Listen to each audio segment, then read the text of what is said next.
Purим, Tavshin Chavav.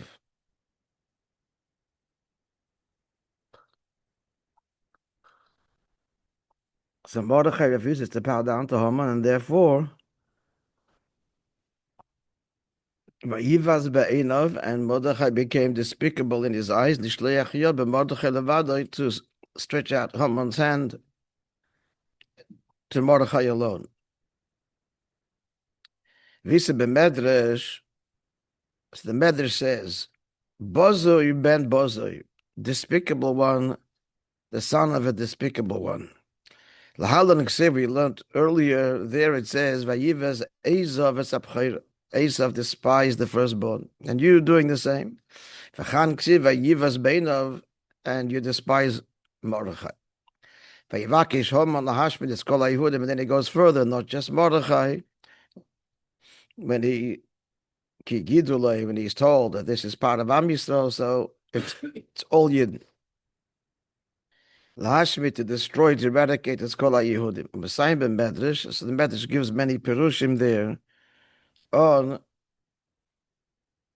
beautiful pirushim on Haman's designs and his downfall. Messiah ben Medrash, Moshel, and Moshel, the Haman Reshia, Lamar Doim, the wicked Haman, to what can it be compared? The Oif She'osa Kain al Tzvasa Yom, a bird made a nest on the edge of the sea, on the water. There's a word for that. This seashore. Okay, yeah. V'shotaf hayomas kainoi, and the sea swamped it. It swept it away. V'omar, so the bird said, Eini zoz misham, I'm not leaving here. Achanasa yom yabosha ve'yabosha, I'm going to turn the ocean into dry land, and the dry land into the ocean. Ma'osa. What did the bird do? Neitla the piv. He takes water from the ocean in his mouth, and pours it on the sand. And takes sand from the dry land, and he casts it into the sea. And that's how he's going to make the sea dry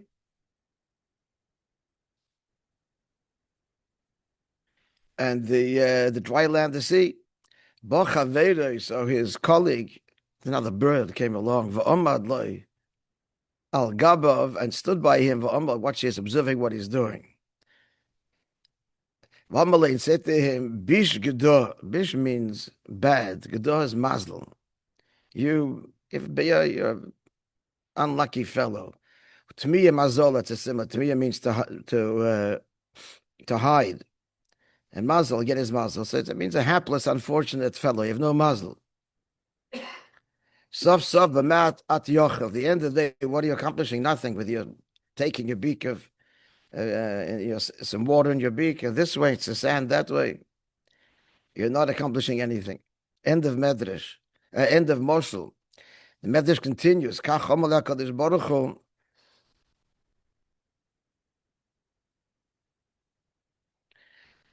So the Eibishter said to him, V'haman Arosha, I shoyte shebeilom.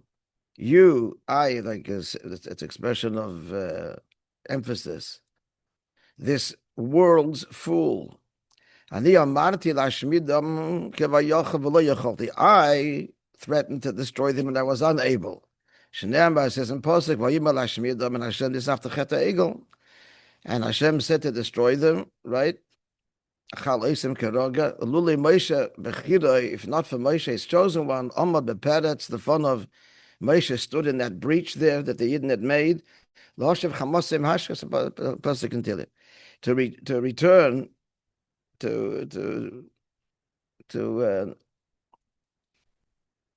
his anger be withdrawn.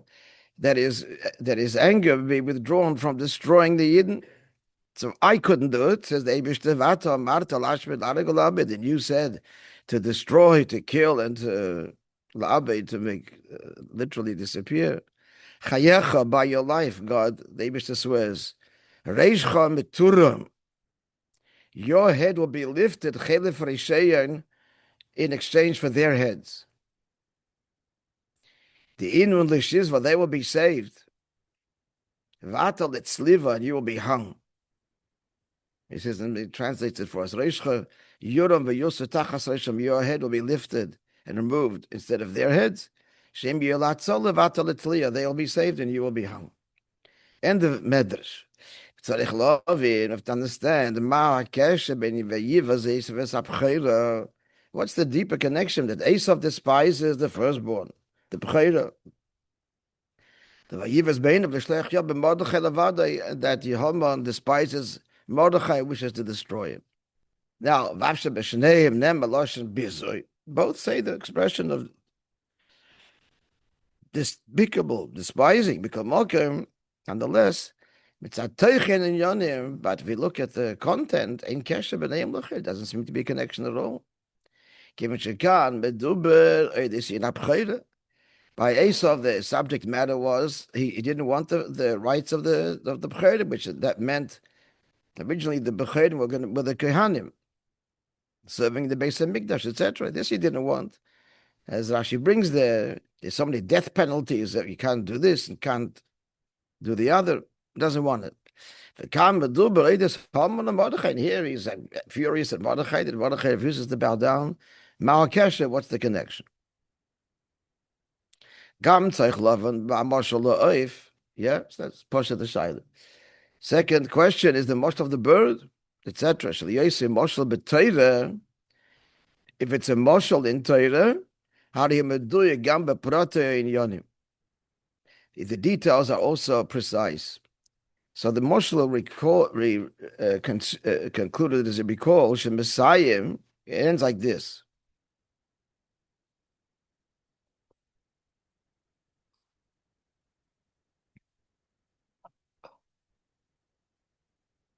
Bachaveda, his colleague, his friend came, V'omad loyal gabav, and stood by him. V'amalei said to him, "What do? You're hapless, unfortunate fellow, bad luck guy. What you're doing is pointless." So how is the person, the one that comes along, is chaveda like his friend, the lecheda? Given shanim shalukach amalei hakadosh baruch hu, and the nimshal is that Eibush should tell someone, "You wicked one, what you're doing is futile." So how is the Medrash describing this as a friend?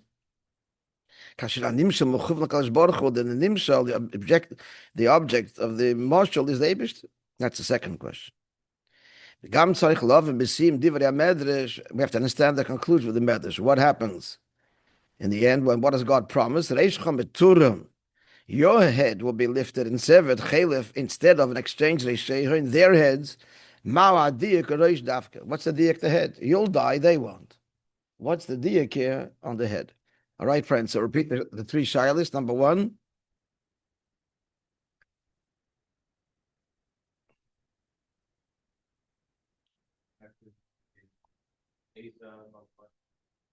What's the connection between the Pechayda, the firstborn rights and obligations, to Haman despising Mordechai? Number one. Number two. How is the Eibishter called Haman's friend, as it appears in the Marshal? And number three,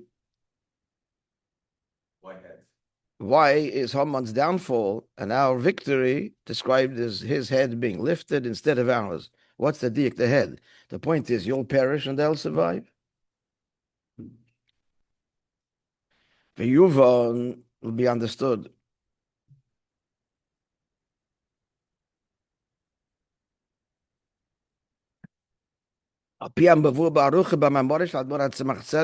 As explained at length in the Maim that Tzemach Tzedek Shashoni Shnasa Meli Shtakasi Lulishali, that year Tavshei Chavo. Yep. So many of the Maimorim are based on his Maimorim. That this year is 100 years since his Istalkos. Dibera Maschel, and his Maimor begins talking with these words. Issa b'Medrash, says in Medrash, Moshel, the Haman Rishia. What's the Moshel for the wicked Haman? The Tzipur Shekinana, a bird that made a nest, Bachaveda, his colleague came, Kacham le'akadosh baruch hu, and so said Eibush to Haman.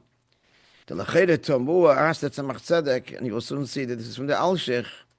Eich Omar b'Moshel Bachaveda v'amad le'al gabe. How does the Moshel say that his friend came? How does this justify by the nimshal? It's the Eibusher that tells him and mocks him.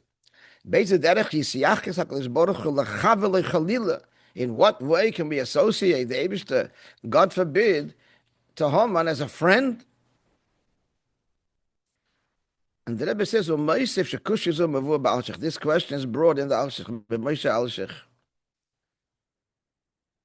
who was the Rebbe of the Beis of Cairo, a contemporary of the Arizal.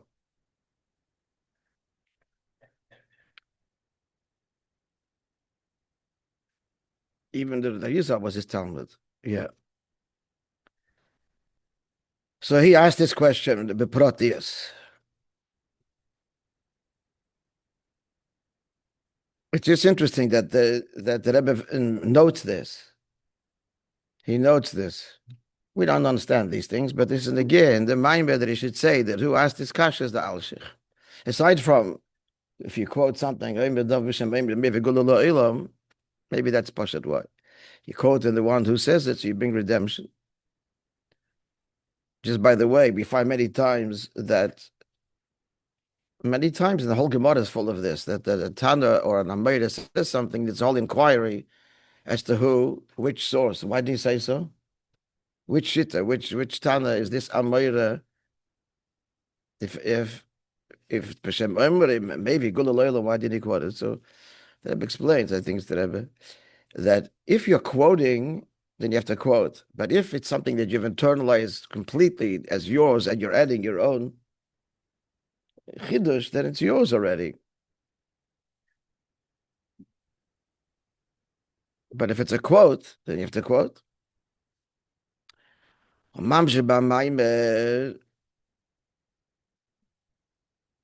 That's why many times in my modem you find this, the same kashas of the previous Rebbeim. Sometimes it says, sometimes you'll say that this is a kasha from the Alter Rebbe, and sometimes not. Just ask it as if it's the first time being asked. Because in a way it is. It's a new Amshacha, a new Gilui, a new Inyan. Ois Beis, Mamshe B'Maimer.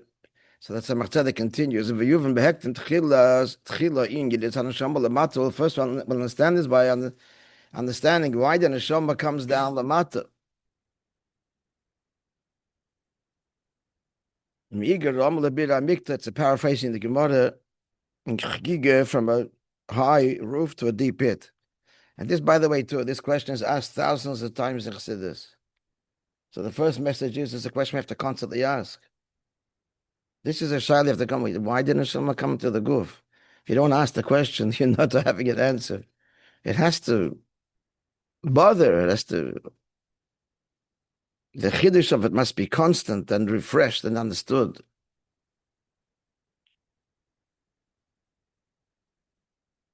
So why Adil Mazar Tachten to this world? So that it comes down in order to achieve an ascent. What's the aliyah? Did he close the neshama yisol kvishem l'mayla b'chinet tzadikim? So neshama yisol as they are above. So of course, there's no yitzhara, there's no guf, they're tzadikim. And what's the shoyre? Shorsha meshem ma de tikkun. Tikkun is a lamatzilas basically, and shema, yeah, is yudke vovke. As the remember the shemus, what that means, the different gematrias. Yeah, someone want to say, but it means how you spell Yud Ke Vav Ke. Yud is always spelled the same way, Yud Vav Daled. But Hey and Vav can be spelled different ways. Hey Aleph, Hey Yud. Likewise, Vav, Vav Aleph, Vav, Vav Yud Vav, Vav Vav. So yielding different gematriyos. So when the Milui is Hey, which is Bina, Hey B'derech Klal is Bina, so then the numerical value is Ma. 45. And Maz begematria Odom. That's the Odom Shalakise. It's Elam Atzilus, Elam Atikun. Tikun means it's a beautiful, fixed, perfect world. That's Atzilus. So that's with the Neshama. Neshama comes from Atzilus. Chochmad Atzilus.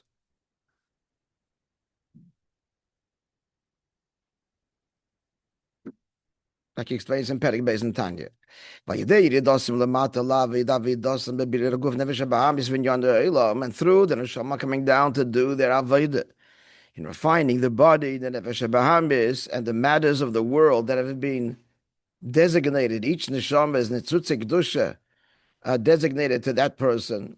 That's why they come into your possession, because you have to elevate those birurim. So through this whole avodah, misalim neshamas yisrael the dargan al yisrael. So this is taka yirida, but through the avodah, they reach a higher madrege. Why? They're coming down here, so how could they go higher? Kinyone hamato, because everything down here, and in brackets, it's in this mata and tachten. That's where the avodah is. So the paradox is that in yonim of the gashmis nelam hazeh shorasham elam atoyo shekodam letikun. The shoresh of gashmis is higher than the shoresh of the neshama. Toyo, which precedes tikkun. So I'm asking you, friends, but the neshama is chelik lekamim al mamish. Nothing higher than that. What does this mean? We encountered this many times. What's the answer? He doesn't address it the maimer. Just the varaposhet. Anybody? Neshama is mushish and atzmos. So what does it mean that the comes from Elam Hatikun and the Nefesh Bahabis, Bechlal, and the Elam Hazeh, and is rooted in the Elam Hatoyo? What's the answer? What are you going to tell the McGill student? He knows that Neshama is mushish and atzmos. The first thing he found out when he came, he walked to Chabad.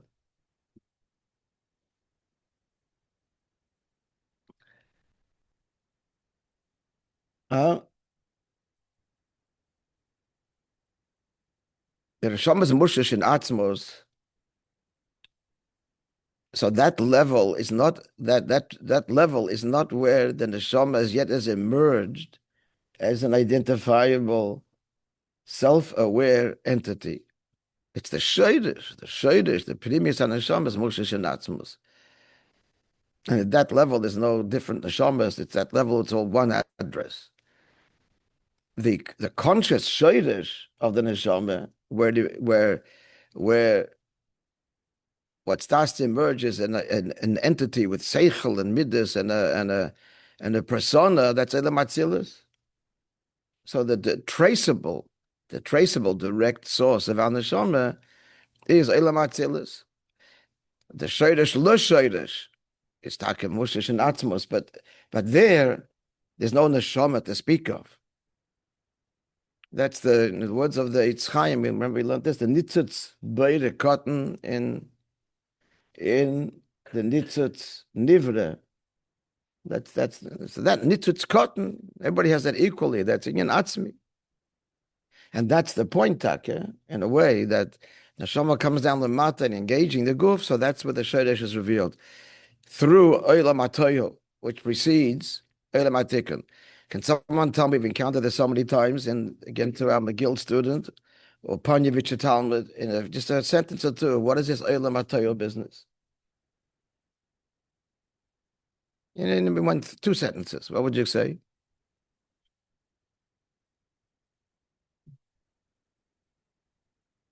No, I'll give you a minute to think. You're going to say something. You're on the spot. You have to say something. Hello, chemistry. I just learned about this Olam HaTorah. Can you tell me what this means?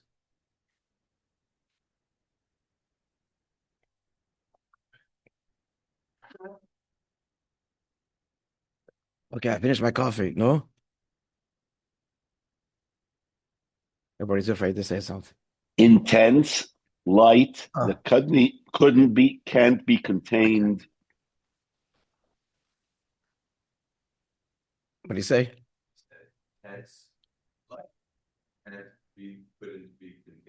Intense light couldn't be contained. What you're saying is true. I think our student still has no idea what you're talking about. What's going on?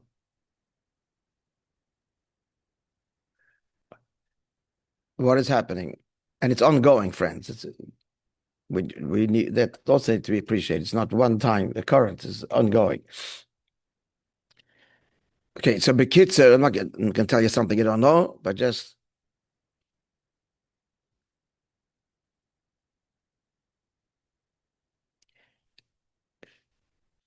So the Eibishter desire for Dira B'Tachtonim, that's what starts it all. Every answer to every question, like what is this level, to answer it properly, you've got to start with the beginning. The Eibishter decided, and this is inexplicable fundamentally, beyond all gather aseichel, beyond gather of anything, but the fact, the Eibishter desires a Dira B'Tachtonim, showing. If you have Dira B'Tachtonim, you have to have Elyonim. And Elyon has to be perceptibly higher and closer, and Tachten further. He wants to create distance in our experience. And at the lowest levels where we reveal him, that's his desire. So therefore, he manifests infinite and then finite. Infinite is great, finite is small. Elyon Tachten starts right there. Ke'echa bli gvul, ke'echa gvul. The initial revelation, the one closest to him, again, this is all to create this Tachten reality. For him, it's all the same. That's true. But by divine design, he creates it such that Elyon is closer and Tachten is further. Bli gvul is more and gvul is less. And more gvul is bigger than less gvul. So the first overt revelation is the Eidens of Bli gvul. That's Elyon right there. Then comes the Tzimtzum, that the Koyach HaGvul emerges and begins to contain and filter the original infinite revelation, giving rise to the whole Seder Shtalshalos. That first encounter between Bli Gvul and Gvul, that in our world, by divine design, they are incompatible. It's all him. We're not talking God's essential perspective, but the way he created and where the result of it. And this encounter of Bli Gvul and Gvul is messy. It's not neat. The Gvul becomes imploded by the Bli Gvul initially, until the Gvul gets a handle on it that eventually contains the Bli Gvul. And the many Mesholim Chassidus, as you all know, an idea that's introduced to a Talmud that's totally beyond him. Initially, he's totally confused. He shatters everything he thought he understood about physics, whatever the subject may be. So with Einstein first, no one even gets it anyway. They say a few people in the world understand it, but if you begin to understand it, it's confusing, it's shattering. And other Mesholim, when the person gets news that he wasn't expecting, a long lost brother that he thought perished in the Holocaust walks through the door. He shatters. The person could even pass away from it. The soul spills out. The mind can't contain it. Shviris HaKelim. And we see this, I know, people introduced to things too early and in a way that's overwhelming, they can often never recover. That's the Bli Gvul, and the Gvul trying somehow to engage it, it becomes imploded. So that's the Seder. So the answer Bekitzit is, the meeting point of Bli Gvul and Gvul causes Shviris HaKelim. Okay, well, that's enough to be said then, but then we have to understand, what is this? This is all from the Arizal, this whole Shviris HaKelim thing. But you tell me, it's hinted to in Pshutei Shal Mikra, Mamish. Mamish. And what is that? Second pasuk in Bereshis. That the world was Toyo Vavoyo, and then came Seder. And as I keep on saying, with words I don't really understand, but in quantum physics, they are positing that at the core of existence, it's absolute chaos, and then it translates, and there's no explanation, into order manifestedly. This is quantum. Before that, the world was understood as a neat clock. Everything is gyrating in an orderly fashion. Quantum physics reveals that there's a Bli Gvul koyach, and there's communication faster than the speed of light. None of the rules apply, etc. And yet, consistently, from the subatomic state of chaos, is from Toyo comes Seder, which is mamish reflective of what Chassidus says. Creation is ongoing. Science is saying this. It's this ongoing phenomena of chaos to order.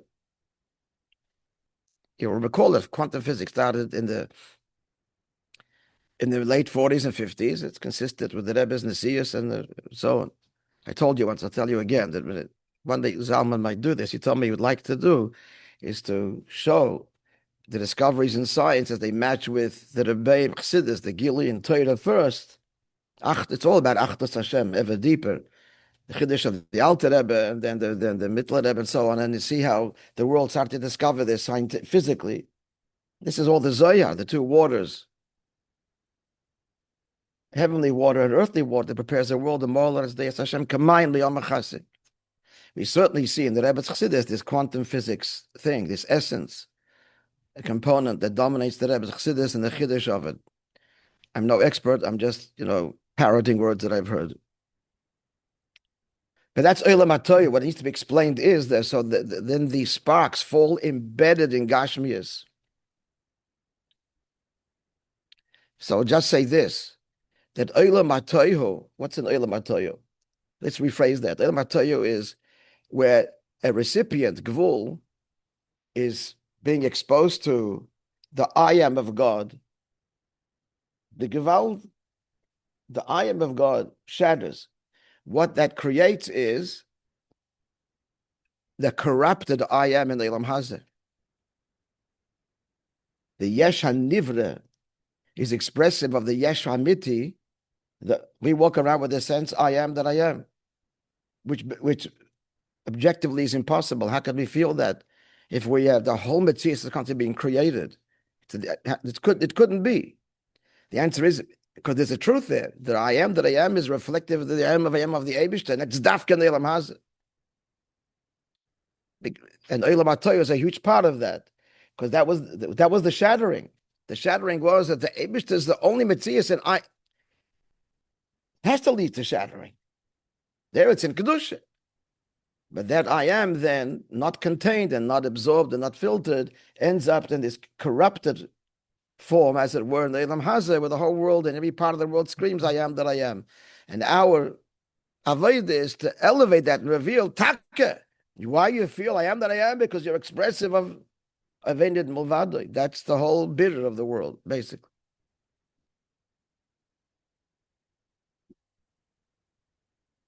So Shchedish today, we got to, okay, so we'll stop here. Vidashem continue tomorrow.